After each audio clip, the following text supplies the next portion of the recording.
Well, good morning to you, and thanks for joining us here this morning. I'm John Mayer. And I'm Lily Taylor. And John, I have a really big smile on my face because my Steelers won yesterday. Oh, yeah. I have to predict, we're going to see Bree in just a few seconds here, that she has a big smile on her face because her Chargers won. Yeah. So what a great way to kick off the fall season, the football season, and we're continuing that fall feeling this morning. Of course, I know it was a big Saturday as well for a lot of folks with Ducks the Ducks won. game. Yep, locally.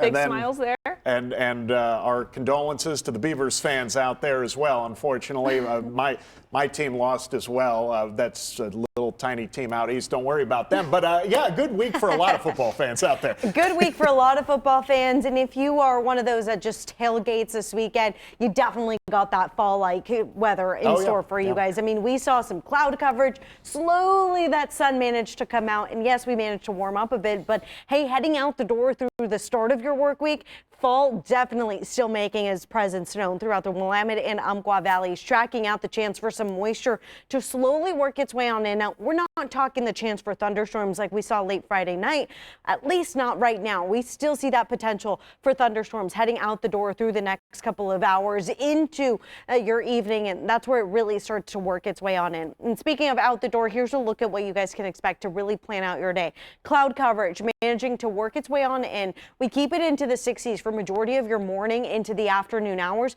and we managed to break past that, at least into the low 70s territory for majority of that I-5 corridor and even coastline, mixing in a little bit more moisture heading into the late night hours and into your Tuesday early morning. Of course, though, we'll break down what you can expect heading into the rest of your week coming up in just a bit.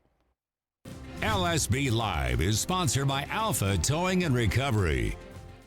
Yeah, it really is going to be a lot to keep track of here moving forward in the week ahead. Thanks for that, Brianna. Of course, we also want to keep track of how those roads are shaping up for you here this morning. And our live shot buddy is out there keeping an eye on how things have been developing for us so far. And I'm not seeing any major issues out there. He's over on I-5 by Beltline, and so far so good. Looks like that traffic flowing pretty nicely this morning.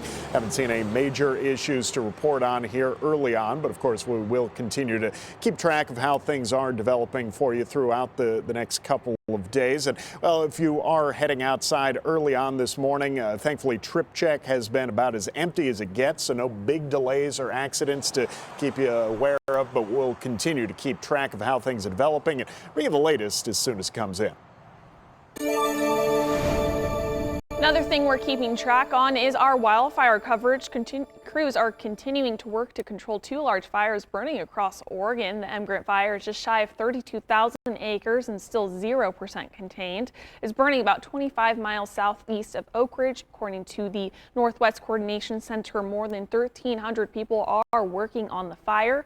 The good news, fire growth slowed significantly over the weekend. Total size grew by just around 400 acres since Friday. Still, they estimate the fire won't be contained until mid-November.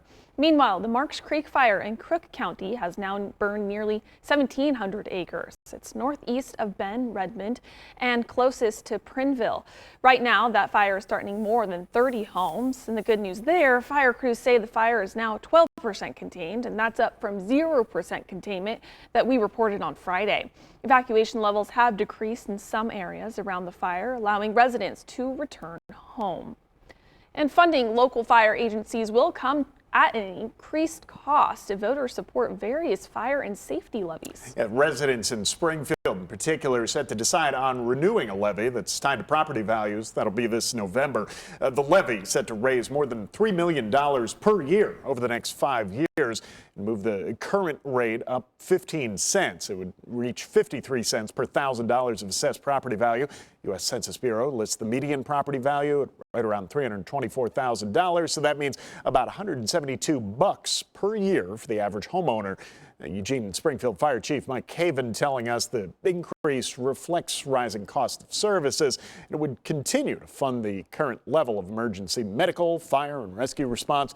Springfield has 5 fire crews, but without increasing the levy, it would only be able to support 4 of them. For Springfield in particular, they only have enough fire crews to respond to one simple house fire. Anything more complex than that, They already don't have enough resources, so to be missing one makes it that much worse. The city's roughly 20 square miles, and yet they've got 1,300 square miles of ambulance territory. That's basically everything east of Springfield. The levy's goal is to fully fund the cost of operating that 5th fire company. The Lane Fire Authority and South Lane Fire and Rescue also have levies that are going on the ballot. Each agency banking on the levies to help maintain current services while also improving response times. Caven predicting the increases would only continue to grow. Oregon law requires those levies to be renewed by the voters every 5 years. We know that costs don't stay stagnant either, and so you see levies increase either to add resources or to cover the whole cost of that operation. And typically when the finance professionals, when they set that forecast and that rate, they assume the increasing costs of staffing over that 5-year period and pick a rate sufficient to cover that. Now, Springfield levy would raise a little less than $17 million in total across its 5-year life. In this morning's Crime Tracker, Eugene police have shared new information on the Friday night shooting that left one dead at the West 11th Walmart. EPD confirming that the person who shot the firearm remained on scene and has been cooperative with the investigation. A 21-year-old man has died. EPD is withholding his name to give his family time. The investigation into the incident is still ongoing. If you have any information, you're asked to contact Eugene Police. Well, you're also going to see a few extra buses hitting the streets in Eugene and Springfield soon as the Lane Transit District now increasing the Monday through Friday bus service. However, with the increase also coming a few changes to route schedules. LTD saying the changes will be pretty minor, but they'll impact most routes. Could also affect departure and arrival times. Riders being asked to check LTD's website over at ltd.org. Go over your usual route and make sure you know what's changed before you head out.